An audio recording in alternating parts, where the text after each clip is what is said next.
بسم الله الرحمن الرحيم نحمده ونستعينه ونستغفره ونعوذ بالله من شرور أنفسنا ومن سيئات أعمالنا من يهده الله فلا مضل له ومن يضلل فلا هادي له وأشهد أن لا إله إلا الله وحده لا شريك له وأشهد أن محمدا عبده ورسوله أرسله بالحق بشيرا ونذيرا يا أيها الذين آمنوا اتقوا الله حق تقاته ولا تموتن إلا وأنتم مسلمون يا أيها الناس اتقوا ربكم الذي خلقكم من نفس واحدة وخلق منها زوجها وبث منهما رجالا كثيرا ونساء واتقوا الله الذي تساءلون به والأرحام إن الله كان عليكم رقيبا يا أيها الذين آمنوا اتقوا الله وقولوا قولا سديدا يصلح لكم أعمالكم ويغفر لكم ذنوبكم ومن يطع الله ورسوله فقد فاز فوزا عظيما أما بعد فإن خير الحديث كتاب الله وخير الهدي هدي محمد صلى الله عليه وسلم وشر الأمور محدثاتها وكل محدثة بدعة وكل بدعة ضلالة وكل ضلالة في النار. قال النبي صلى الله عليه وسلم في الحديث الصحيح من عمل عملا ليس عليه أمرنا فهو رد. رب اشرح لي صدري ويسر لي أمري واحلل عقدة من لساني يفقه قولي. اللهم انفعني بما علمتني وعلمني ما ينفعني وزدني علما.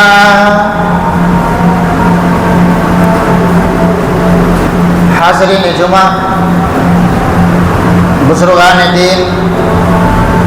نوجوانان ملت اسلامیہ، خواتین اسلام، عزیز بچوں، ہر قسم کے حمد و ثنا، بزرگی، بڑائی، کبریائی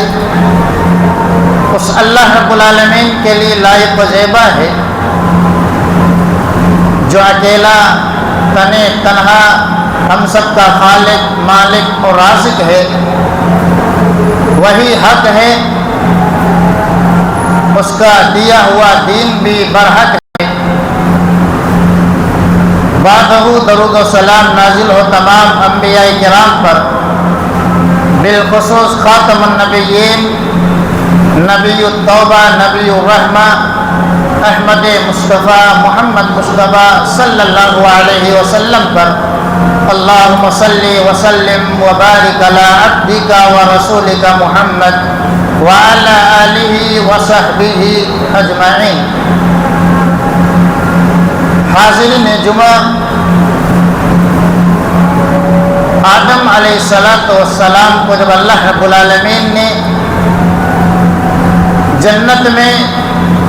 اس درخت کے پھل کو کھانے سے منع کر دیا اور شیطان کے وسوسے میں آنے کی وجہ سے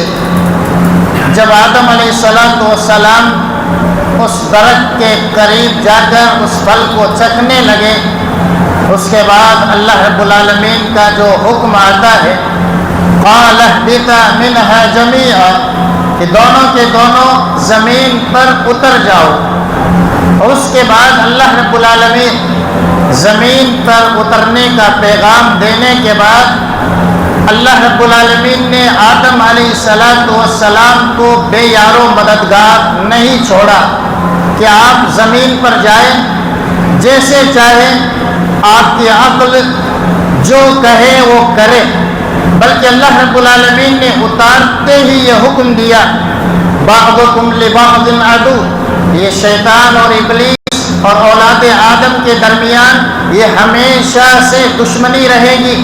فَإِمَّا يَأْتِيَنَّكُم مِّنِّي هُدًى فَمَن تَبِعَ هُدَايَ فَلَا يَضِلُّ وَلَا يَشْقَىٰ، کہ ہدایت بھی آسمان ہی سے نازل ہوگی۔ یعنی جب اللہ رب العالمین نے آدم علیہ السلام کو آسمانوں سے زمین کی جانب اتارا تو یہ ساتھ ہی ساتھ یہ پیغام دیا کہ ہدایت کا سامان بھی آسمانی ہوگا، ہدایت کا سامان زمین سے نہیں ہوگا کہ زمین پر کوئی چاہے جس چیز کو چاہے حلال کر لے، جس چیز کو چاہے حرام کر لے، عبادت کا جو چاہے طریقہ متعین کر لے، بلکہ اللہ رب العالمین نے ہدایت کا انتظام بھی آسمانوں سے کیا۔ فَإِمَّا يَأْتِيَنَّكُم مِّنِّي هُدًى، کہ میری جانب سے جب ہدایت آ جائے، فَمَن تَبِعَ هُدَايَ، پھر اس ہدایت پر جو انسان چلنے لگ جاتا ہے، اس ہدایت کی پیروی کرنے لگ جاتا ہے، فَلَا يَضِلُّ وَلَا يَشْقَىٰ، پھر ایسا انسان کبھی گمراہ نہیں ہو سکتا ہے اور کبھی بدبخت نہیں ہو سکتا ہے۔ گویا اللہ رب العالمین نے تاریخ انسانیت کے آغاز ہی سے ہدایت کا سامان آسمان سے رکھا ہے کہ ہدایت اللہ رب العالمین دینے والا ہے، ہدایت کے وسائل اور ہدایت کے اسباب اللہ کی جانب سے نازل ہونے والے ہیں۔ اولاد آدم علیہ السلام سے لے کر آخری پیغمبر محمد عربی صلی اللہ علیہ وسلم، اللہ رب العالمین حالات کے اعتبار سے، اس وقت اور زمانے کے اعتبار سے ہدایت کا سامان آسمان سے اتارتا رہا، یہاں تک کہ آخری پیغمبر اس دار فانی کے اندر بھیجے گئے اور اللہ رب العالمین اسی کے ساتھ یہ اعلان کرتا ہے ان الدین عند اللہ الاسلام، کہ آدم علیہ السلام سے لے کر آخری پیغمبر تک ہدایت کا جو سامان اسلام کے روپ میں بھیجا گیا ہے وہی دین اللہ رب العالمین کے یہاں معتبر ہے۔ پھر اللہ رب العالمین نے اسلام کے علاوہ جتنے دروازے ہیں ہدایت کے لیے، جن جن چیزوں کو لوگوں نے معیار بنا لیا ہے، اللہ رب العالمین نے تمام دروازے بند کر دیے۔ وَمَن يَبْتَغِي غَيْرَ الْإِسْلَامِ دِينًا فَلَن يُقْبَلَ مِنْهُ، کہ اللہ رب العالمین کی ہدایت کے علاوہ کسی اور چیز کو اگر لوگ ہدایت کا سامان سمجھنے لگ جاتے ہیں کہ فلاں کی رائے، فلاں کی کتاب، فلاں کی عقل یا اکثریت کو اگر کوئی انسان معیار بنا لیتا ہے، اللہ نے صاف اعلان کر دیا کہ اس دین اسلام کے علاوہ کسی اور راستے، کسی اور ہدایت کی پیروی میں اگر کوئی لگ جاتا ہے، اسے پسند کرنے لگ جاتا ہے، فَلَن يُقْبَلَ مِنْهُ، اللہ رب العالمین اس کی کوئی بھی نیکی قبول کرنے والا نہیں ہے۔ اللہ کے نبی صلی اللہ علیہ وسلم اس دنیا میں 63 سال رہ کر واپس جانے کا وقت قریب آ چکا ہے۔ اس وقت اللہ رب العالمین دھیرے دھیرے موقع کی نزاکت کو سمجھتے ہوئے آسمان سے وحی کے ذریعے سے ہدایت کا سامان اتار رہا ہے۔ آخری پڑاؤ میں، آخری مرحلے میں حجۃ الوداع کے موقع پر آپ صلی اللہ علیہ وسلم تمام انسانیت کے سامنے، صحابہ کرام کے سامنے، تقریباً 1 لاکھ سے زیادہ صحابہ کرام وہاں موجود ہیں۔ اس وقت اللہ کے نبی صلی اللہ علیہ وسلم اس آیت کریمہ کے ذریعے سے ہدایت کے اختتام، کہ آج ہدایت کا جو راستہ تھا، جو طریقہ آسمان سے نازل ہونے کا تھا، اللہ رب العالمین نے مکمل کر دیا ہے۔ اليوم اکملت لکم دینکم واکممت علیکم نعمتی ورضیت لکم الاسلام دینا، کہ آج میں نے دین کو مکمل کر دیا ہے،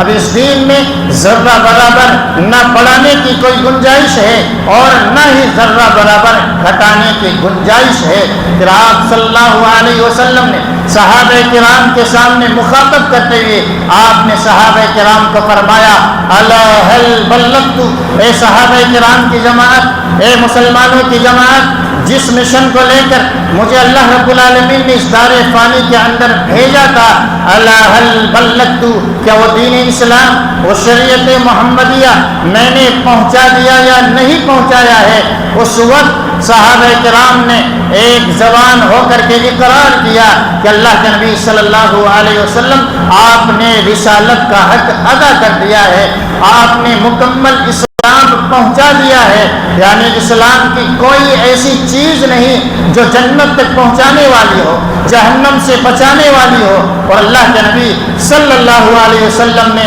اس جانب اشارہ نہ کیا ہو، امت کو نہ بتایا ہو۔ صرف عبادات ہی نہیں بلکہ آداب کے تعلق سے اللہ کے نبی صلی اللہ علیہ وسلم نے آسمانی وحی کے ذریعے سے تمام قسم کے آداب امت تک پہنچائے ہیں۔ انہی آداب میں سے ایک مثال دے کر کے میں اپنی بات کو آگے بڑھاتا ہوں۔ ایک ایسا ادب جس کو اکثر مسلمان ادب سمجھتے ہی نہیں ہے، یعنی جب انسان کو چھینک آتی ہے، شریعت محمدیہ اس قدر کامل ہے اور اس قدر اتم اور مکمل ہے کہ اس میں ذرہ برابر گھٹانے کی گنجائش نہیں ہے۔ اللہ نے اس کو بالکل مکمل کر دیا ہے اور ایسا مکمل کیا ہے کہ اس اسلام میں چھینکنے کے آداب بھی بتائے گئے ہیں کہ انسان کو چھینک آئے تو کیا عمل کرنا چاہیے، کون سا ذکر اپنی زبان سے نکالنا چاہیے۔ عبداللہ بن عمر رضی اللہ عنہما کے سامنے ایک انسان کو چھینک آتی ہے، چھینکنے کے بعد وہ یہ کہتا ہے الحمدللہ والسلام علی رسول اللہ، کہ اللہ ہی کے لیے تمام قسم کی تعریفات ہے اور سلامتی ہو اللہ کے آخری پیغمبر پر۔ عبداللہ ابن عمر رضی اللہ عنہما فوراً ٹوکتے ہیں، اس لیے کہ وہ جانتے تھے کہ دین مکمل ہو چکا ہے، اس دین میں حرج کے نام پر، مثال کے نام پر، فطرت کے نام پر گھٹانے اور بڑھانے کی گنجائش نہیں ہے۔ فوراً عبداللہ ابن عمر وہی روک دیتے ہیں کہ میں بھی جانتا ہوں کہ اللہ کے نبی صلی اللہ علیہ وسلم نے چھینک کے کیا آداب متعین فرمائے، اور والسلام علی رسول اللہ، میں بھی اللہ کے نبی صلی اللہ علیہ وسلم پر درود و سلام بھیجتا رہتا ہوں، لیکن اس موقع پر اللہ کے نبی صلی اللہ علیہ وسلم نے چھینک کا یہ طریقہ اور چھینکنے کے بعد یہ ذکر آپ نے نہیں سکھایا ہے۔ تو گویا والسلام علی رسول اللہ کتنا بہترین عمل ہے کہ درود و سلام اللہ کے نبی صلی اللہ علیہ وسلم پر بھیجا جائے، لیکن عبداللہ ابن عمر اس وقت روک رہے ہیں۔ روکنے کی وجہ یہ ہے کہ آپ صلی اللہ علیہ وسلم نے یہاں والسلام علی رسول اللہ کا اضافہ نہیں کیا ہے، آپ کا یہ طریقہ نہیں ہے، آپ کی یہ سنت نہیں ہے۔ گویا صحابہ کرام ان تمام واقعات کے ذریعے سے امت تک یہ میسیج اور پیغام دے رہے ہیں کہ دین اب بالکل مکمل ہو چکا ہے۔ نبی صلی اللہ علیہ وسلم کی زندگی میں اس دین میں اللہ کے نبی صلی اللہ علیہ وسلم نے ہر چیز کو بالکل واضح کر دیا ہے، یہاں تک کہ کوئی ایسا عمل، کوئی ایسی نیکی، کوئی ایسا خیر جو اللہ سے قریب کرنے والا ہو، جنت سے قریب کرنے والا ہو، اللہ کے نبی صلی اللہ علیہ وسلم نے اس خیر کی جانب رہنمائی بیان فرمائی ہے۔ آپ صلی اللہ علیہ وسلم نے بیان فرمایا ما ترکت من شیء یقربکم الجنة الا وقد حدثتكم به ولا تركت من شيء يبعدكم عن النار الا وقد حدثتكم به، کہ جو بھی نیکی کا کام ہے جو جنت سے قریب کرنے والا ہے، میں وہ تمام کے تمام نیکی کے امور، اطاعت والے کام، خیر والے کام حدثتکم بھی میں نے امت کو بتا دیا ہے، اور جو بھی کام جہنم سے دور کرنے والا ہے ان تمام معاملات کے تعلق سے، امور اور اطاعت کے کاموں کے تعلق سے وقد حدثتکم بھی میں نے امت تک پیغام پہنچا دیا ہے۔ یعنی اب کوئی ایسا خیر کا کام نہیں ہے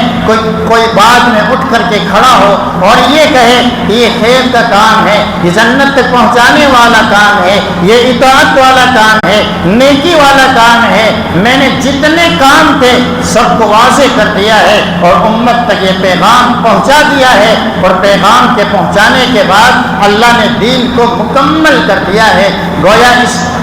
دین اسلام میں جو بالکل مکمل ہے، یہ بتا دیا گیا کہ محبت کا معیار کیا ہے، عداوت کا معیار کیا ہے، الحب فی اللہ والبغض فی اللہ، محبت کا معیار کہ محبت اللہ کے لیے ہوگی، عداوت اور بغض اور نفرت کا معیار والبغض فی اللہ، اور یہ نفرت، یہ عداوتیں اور یہ دشمنیوں کا معیار بھی صرف للہ اور باللہ ہونا چاہیے، یعنی صرف اللہ ہی کے لیے محبت ہوگی اور اللہ ہی کے لیے عداوت اور نفرت ہوگی۔ گویا شریعت نے محبت کا معیار بھی مقرر کر دیا ہے، عبادتوں کے قبول ہونے کا معیار بھی مکمل کر دیا ہے۔ شریعت محمدیہ نے ہر چیز کو بالکل واضح کر دیا ہے۔ ان تمام باتوں کی روشنی میں آج جس مہینے میں ہم اور آپ زندگی گزار رہے ہیں اور جس مہینے میں محبت کا سب سے بڑا معیار قرار دیا جاتا ہے، یعنی جشن عید میلاد النبی، یہ محبت رسول کی سب سے بڑی علامت اور نشانی ہے۔ اگر ہدایت کا جو معیار میں نے آپ کے سامنے مقرر کیا ہے، یعنی قرآن و سنت آسمان سے اترا ہوا یہ اللہ رب العالمین کا کلام ہے، اللہ کی بھیجی ہوئی شریعت ہے، جب اس مکمل شریعت کا کوئی انسان گہرائی سے مطالعہ کرتا ہے، مکمل قرآن آپ الحمدللہ رب العالمین سے پڑھتے چلے جائے، ایک حرف پر آپ رکیں اور رک کر کے تفسیر کا مطالعہ کریں، ہر چیز پر غور سے مطالعہ کرنے کے بعد، پڑھنے کے بعد من الجنۃ والناس تک آپ پڑھتے جائیں، اور اس کے بعد آپ دیکھیں کسی ایک آیت میں اللہ رب العالمین نے عید میلاد النبی منانے کا ذکر کیا ہو۔ گویا عید کا تعلق آسمان سے ہے، یعنی اللہ کا حکم آئے گا، خوشیاں منانی ہیں، کس طرح منانی ہے، عید کا جشن کیسا ہونا چاہیے، تو یہ بھی آسمانی ہونا چاہیے، اس لیے کہ اللہ رب العالمین نے صاف فرمایا فَإِمَّا يَأْتِيَنَّكُم مِّنِّي هُدًى، کہ ہدایت کا سامان آسمان سے اترنے والا ہے، دنیا ہدایت کے سامان کو بنانے والی نہیں ہے۔ اس کے بعد آپ ذخیرہ حدیث کا مطالعہ کریں۔ ذخیرہ حدیث میں بڑی بڑی حدیث کی کتابیں ہیں، چاہے آپ مسند احمد بن حنبل جس میں تقریباً 28 سے 30 ہزار حدیثیں مختلف طریقوں سے ذکر کی گئی ہے، مکمل آپ مطالعہ کر لیں۔ اسی طریقے سے آپ صحیح بخاری، صحیح مسلم، ابو داؤد، جتنی حدیث کی کتابیں 3 صدی عیسوی تک لکھی گئی، 3 صدی ہجری تک لکھی جاتی ہے، اس میں آپ قرآن و سنت کی تفاسیر کو دیکھ لیں، شروحات کو دیکھ لیں، فقہ کی معتبر کتابوں کا آپ مطالعہ کر لیں۔ خیر القرون کا زمانہ اس جشن عید میلاد النبی کے نام سے بھی واقف نہیں تھا، نہ قرآن میں موجود اس کا ذکر، نہ حدیث کی کتاب میں موجود اس کا ذکر، اور نہ ہی فقہ کی معتبر کتابوں میں اس کا تذکرہ ہے، نہ ہی کسی صحابی کی سیرت میں، اور نہ ہی کسی امام، کسی تابعی اور تبع تابعی کی سیرت میں آپ دیکھیں گے کہ اس جشن عید میلاد النبی کا ذکر ملتا۔ گویا جس کا ذکر خیر القرون میں نہیں، جس کے بہتر ہونے کی ضمانت اللہ کے نبی صلی اللہ علیہ وسلم نے دی، خیر الناس قرنی ثم الذین یلونہم ثم الذین یلونہم، کہ سب سے بہترین زمانہ میرا زمانہ ہے، اس کے بعد میرے بعد والوں کا، پھر اس کے بعد ان کے بعد والوں کا، یہ زمانہ آپ دیکھیں تقریباً 240 ہجری تک یہ زمانہ چل رہا ہے۔ آخری صحابی کا انتقال 110 ہجری میں ہوتا ہے۔ پورے صحابہ کرام کی سیرت آپ پڑھ لیں، جیونی کا مطالعہ کر لیں، کسی بھی صحابہ کرام کے تعلق سے ایک لفظ ایسا نہیں ملتا جس میں یہ بیان کیا گیا ہو کہ کسی ایک صحابی نے محبت رسول کو اپناتے ہوئے کبھی ایک مرتبہ زندگی میں جشن عید میلاد النبی کا اہتمام کیا ہو۔ یعنی پورا اسلام جو صاف و شفاف اسلام ہے، ان کی کسی کتاب میں، کسی پیج میں اس کا تذکرہ نہیں ملتا ہے، پھر اس کی تاریخ کہاں سے آتی ہے، اس کی ہسٹری کو جاننے کی ضرورت ہے کہ پھر کب سے اس کی شروعات ہوتی ہے، اس لیے کہ دین تو اس وقت مکمل ہو چکا تھا جب اللہ کے نبی صلی اللہ علیہ وسلم حجۃ الوداع کے موقع پر صحابہ کرام کے سامنے اپنا آخری حج فرما کر خطاب کر رہے تھے۔ اس کے بعد تقریباً آپ صلی اللہ علیہ وسلم کے انتقال کے 350 سال کے بعد ایک ایسا عمل محبت کی آڑ میں، ایک ایسا عمل محبت کی آڑ میں، وہ گھڑنے والے کون ہیں کہ ایک انسان اگر اس کی تاریخ کو جان لے تو کبھی انسان اس خرافات کے قریب تک نہیں جا سکتا ہے۔ 350 سال کے بعد آپ صلی اللہ علیہ وسلم کے انتقال کے 350 سال کے بعد غالی ایسے لوگ جو رافضی تھے، کٹر شیعہ تھے، جو اپنے آپ کو فاطمی کہا کرتے تھے، انہوں نے سب سے پہلے اس بدعت کو ایجاد کیا۔ اور ایجاد کرنے والے صرف ایک بدعت نہیں بلکہ جہاں اللہ کے نبی صلی اللہ علیہ وسلم کا میلاد بناتے تھے، حضرت فاطمہ کا میلاد بناتے تھے، حضرت حسن کا میلاد بناتے تھے، حضرت حسین کا، حضرت علی کا، اور خود بادشاہ وقت کا میلاد منایا کرتے تھے۔ اس طریقے سے انہوں نے محبت کی آڑ میں، عقیدت کی آڑ میں کہ نبی سے ہمیں محبت ہے، آل بیت سے ہمیں محبت ہے، اس محبت کی آڑ میں ایسے لوگوں نے جو صحابہ کرام پر لعن طعن کیا کرتے تھے، یہ وہ لوگ ہیں جو انبیاء کرام کے تعلق سے گستاخیاں کیا کرتے تھے، یہ وہ لوگ اور یہ وہ جماعت تھی جو جماعت زنا اور شراب جیسے مذموم عمل کو حلال کرا دیتے تھے۔ اس وقت کے سب سے کٹر شیعہ اور رافضی لوگوں کی ایجاد کردہ بدعات کو آج مسلمان بڑے جوش و خروش سے اپنا رہے ہیں اور یہ سمجھتے ہیں یہ محبت رسول ہے۔ آپ ان کی کتابوں کا مطالعہ کریں جو اس بدعات کے تعلق سے لکھتے ہیں، اور ان کے علماء کرام یعنی خاص طور سے سنی جماعت کے بڑے بڑے اہل علم نے اس بات کو نقل کیا ہے کہ تیسری صدی تک یعنی 300 سال تک اس بدعات کا وجود تک نہیں تھا۔ جو کام 300 سال تک نہ کیا جائے، ایک مسلمان ادنا سا مسلمان یہ کہے گا پھر وہ کام بدعت ہی ہو سکتا ہے، وہ شریعت کیسے بن سکتی ہے، وہ اللہ رب العالمین کی جانب سے ہدایت کا سامان کیسے ہو سکتا ہے۔ اس کے بعد چند ہی سالوں کے بعد صلاح الدین ایوبی کا جب دور آتا ہے، اس کے چند ہی سالوں کے بعد ان کے خلیفہ وقت نے ان تمام جماعت کو یعنی ان تمام فاطمیوں کو جو اپنے آپ کا لیبل فاطمی لگایا کرتے تھے، ان تمام کا صفایا کر دیا، اور ان کے صفائے کے ساتھ ہی اس جگہ سے اس بدعات کو مٹا دیا جاتا ہے۔ لیکن اتنے سالوں میں بدعات دھیرے دھیرے آہستہ آہستہ الگ الگ مقامات پر پھیلنے لگ جاتی ہے۔ پھر اس کے بعد دوبارہ سے سنی مسلمان جو اپنے آپ کو سنیت کا لبادہ اڑایا کرتے تھے، بلکہ صوفیت سے اس کی شروعات ہوتی ہے۔ 7ویں صدی ہجری میں دوبارہ سے اس بدعات کا پرچم لہرایا جاتا ہے اور مسلمانوں میں دھیرے دھیرے اس کو عام کرنے کی کوشش کی جاتی ہے، اور کرنے والے بھی اس وقت بھی جو اپنے آپ کو سنی اور صوفی کہتے تھے، کرنے والوں کی ہسٹری پڑھے، البدایہ والنہایہ جو ابن کثیر رحمہ اللہ نے اس کے تعلقات سے کہ یہ کیسے لوگ تھے جنہوں نے پہلی مرتبہ ایجاد کیا اور جنہوں نے بعد میں ایجاد کیا، یہ کیسے لوگ تھے جو پروان چڑھاتے تھے، یہ وہ لوگ تھے۔ کہا جاتا ہے کہ جس نے اس بدعت کو دوبارہ دوسری جگہ سے شروعات کی وہ عقیدتاً بھی خراب تھا اور ساتھ ہی ساتھ فاسق تھا، ظالم تھا، بلکہ لٹیرا تھا، امیروں سے مال لوٹ کر غریبوں کی مدد کیا کرتا تھا۔ اس پر عربی شاعر نے کتنا بہترین پیغام دیا ہے کہ یہ اس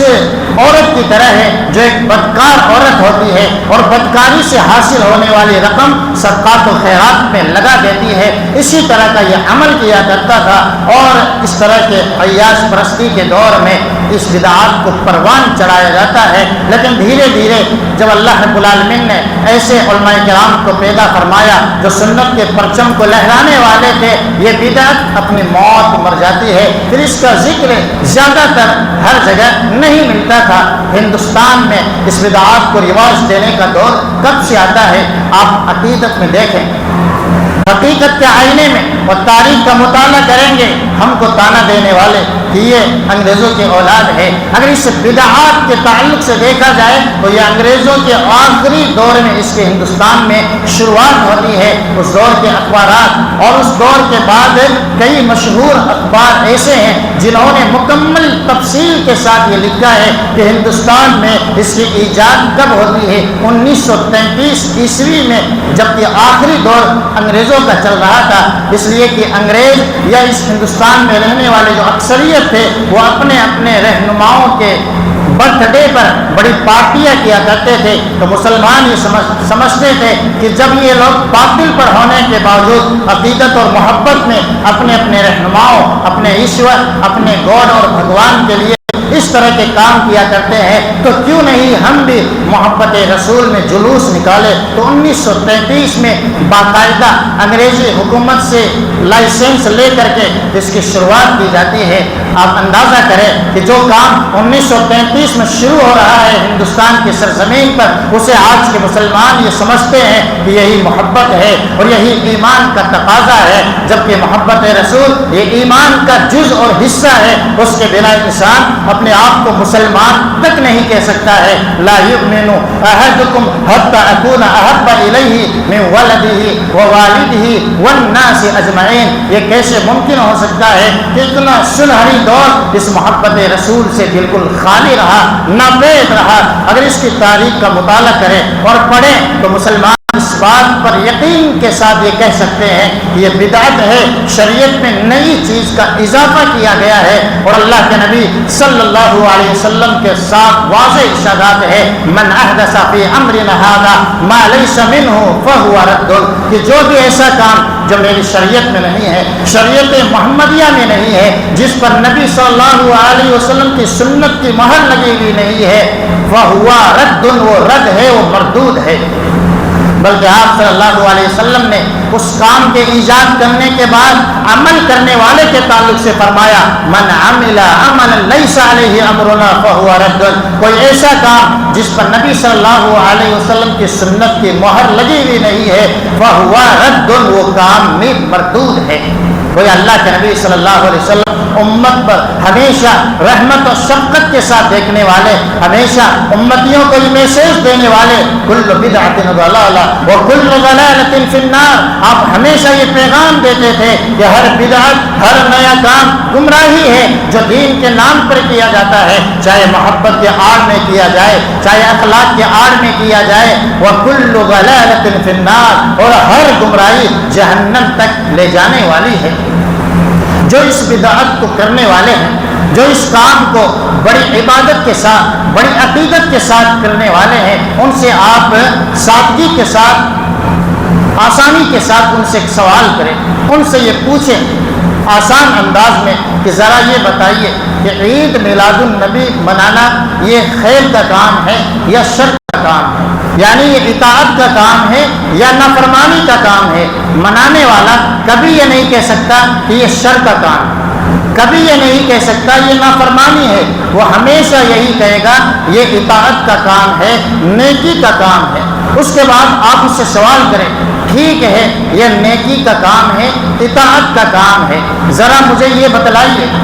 اس نیکی کو ہمارے نبی صلی اللہ علیہ وسلم جانتے تھے یا نہیں جانتے تھے؟ کوئی مسلمان یہ نہیں کہہ سکتا کہ نیکی کا کام، خیر کا کام اللہ کے نبی نہیں جانتے۔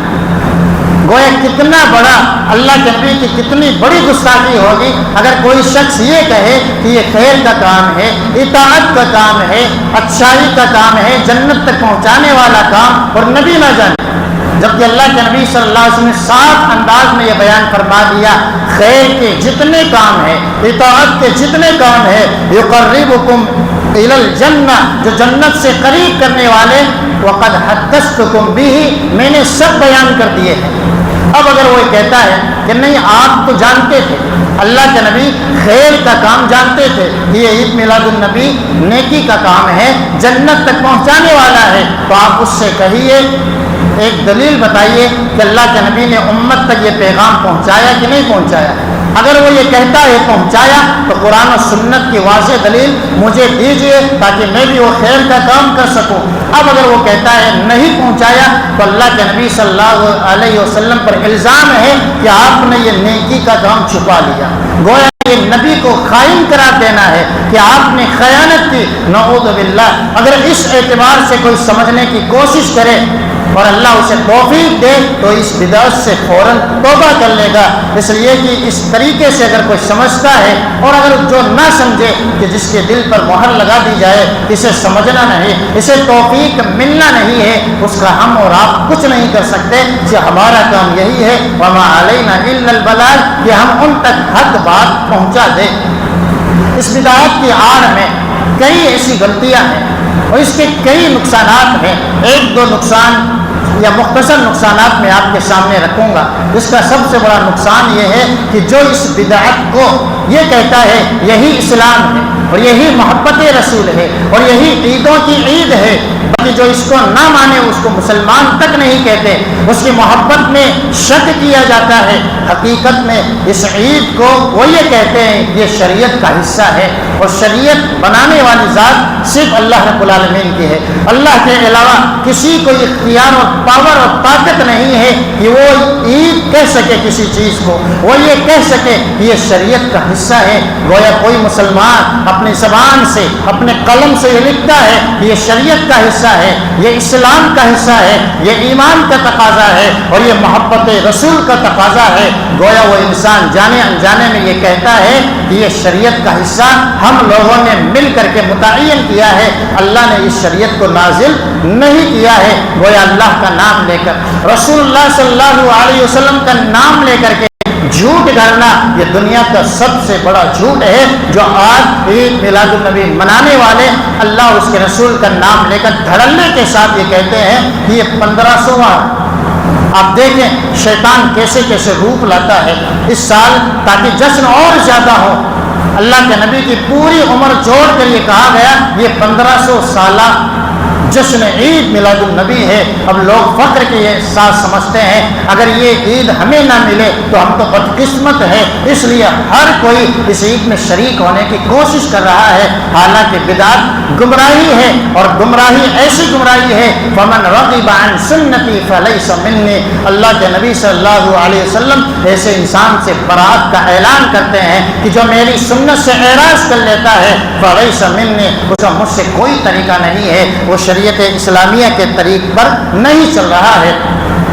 اس بدعات کو رواج دینے کا ایک بڑا نقصان یہ ہے کہ مسلمانوں کی اکثریت آج حقیقی اسلام کو اسلام نہ سمجھ کر غیر حقیقی اسلام کو اسلام سمجھتی ہے، اور وہ یہ سمجھ لیتے ہیں کہ سال میں ایک مرتبہ جشن منا لے، جھنڈیاں لگا لے، فلاں جلوس میں شریک ہو جائے، اب نمازوں کی کوئی ضرورت نہیں، تلاوت قرآن کی کوئی ضرورت نہیں، نیکی کے کام کی کوئی ضرورت نہیں۔ اکثر و بیشتر اس میں شریک ہونے والوں کی زندگیوں کا آپ مطالعہ کریں، آپ دیکھیں اکثر و بیشتر وہ ہے جو ہر چیز پر ہر موڑ پر نبی کی سنتوں کی دھجیاں اڑاتے ہیں اور رسم و رواج میں اتنے غرق ہو چکے ہیں، وہ یہ سمجھتے ہیں یہی دین ہے اور یہی اللہ کی مغفرت کا ذریعہ ہے۔ اس لیے نمازوں سے کوئی سروکار نہیں ہے، ان کی زندگیوں میں سنت کی کوئی اہمیت نہیں ہے، بلکہ ایک دو مرتبہ اس طرح کے جشن منا لے اور 11ویں اور اس طرح کے کام کر لے اور یہ سمجھتے ہیں یہ مغفرت کا ذریعہ ہے۔ تو یہ بدعات ہے،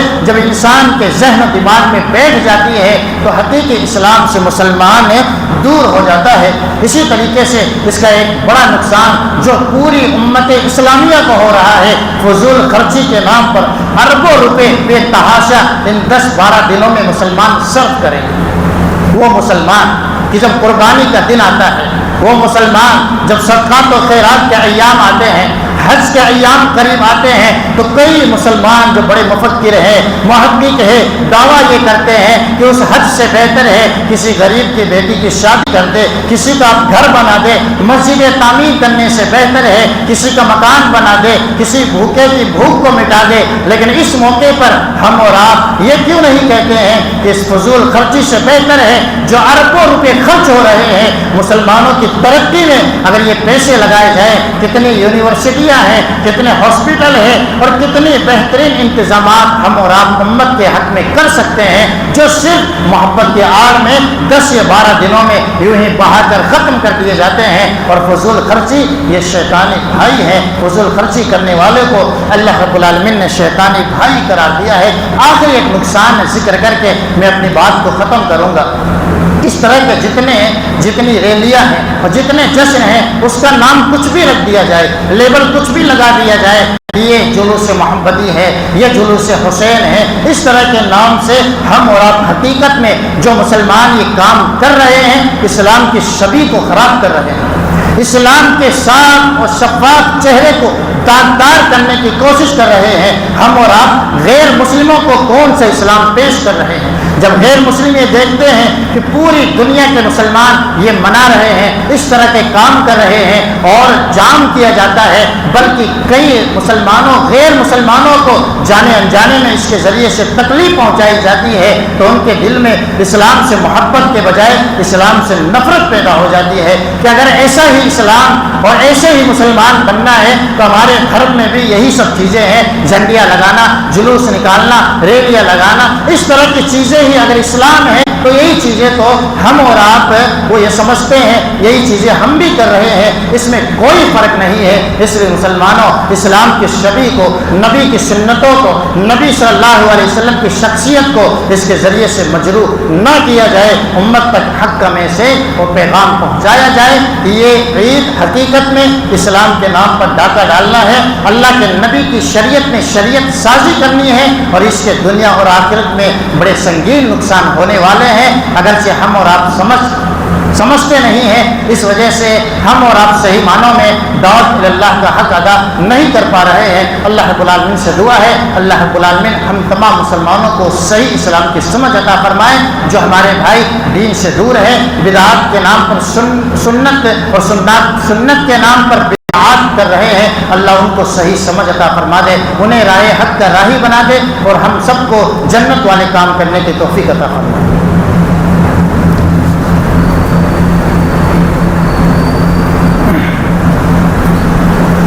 الحمد لله رب العالمين والعاقبة للمتقين أشهد أن لا إله إلا الله وأشهد أن محمدا عبده ورسوله والصلاة والسلام على عبده ورسوله محمد وعلى آله وصحبه أجمعين۔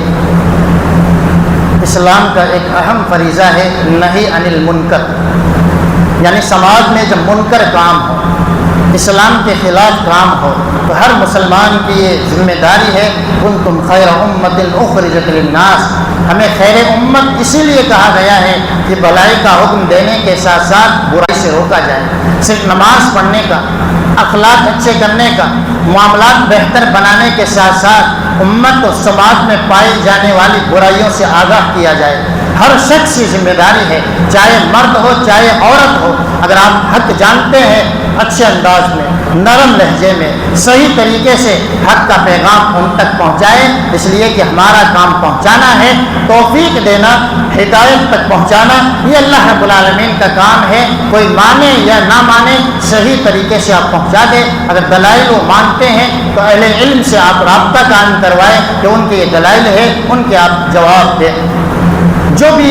اس تعلق سے یعنی ربیع الاول منانے کے تعلق سے جتنی دلیلیں دی جاتی ہے اس کا ایک رد میں آپ کے سامنے کر دوں کہ جب شریعت میں نہ قرآن میں نہ حدیث میں نہ صحابہ کرام کے کلام میں ان کی کتابوں میں اس کا ذکر، نہ تابعین نہ تبع تابعین، نہ امام ابو حنیفہ، نہ امام مالک، نہ امام شافعی، نہ امام احمد بن حنبل، ان کی کتابوں میں ان کی زندگی میں اس کا ذکر نہیں ملتا، پھر اگر کوئی قرآن سے حدیث سے دلیل لے کر کے آتا ہے گویا وہ الزام یہ لگاتا ہے کہ ان لوگوں نے قرآن کو نہیں سمجھا تھا۔ آج ہمارے علماء، ہمارے مفتی، ہمارے عالم، ہمارے محقق، ہمارے لیکھک زیادہ سمجھتے ہیں ان علماء کرام کے مقابلے میں۔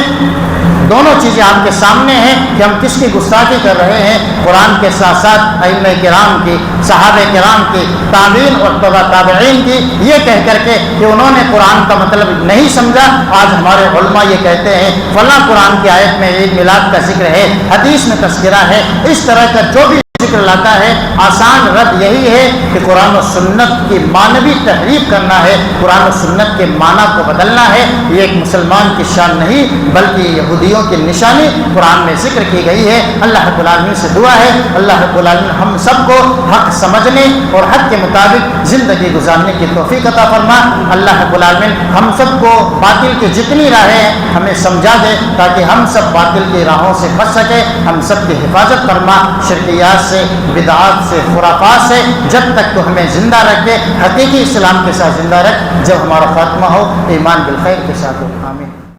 اللہ کے دین کی دعوت اور لوگوں تک پہنچانے کے لیے اس ویڈیو کو ضرور لائک، شیئر، کمنٹ اور سبسکرائب کریں.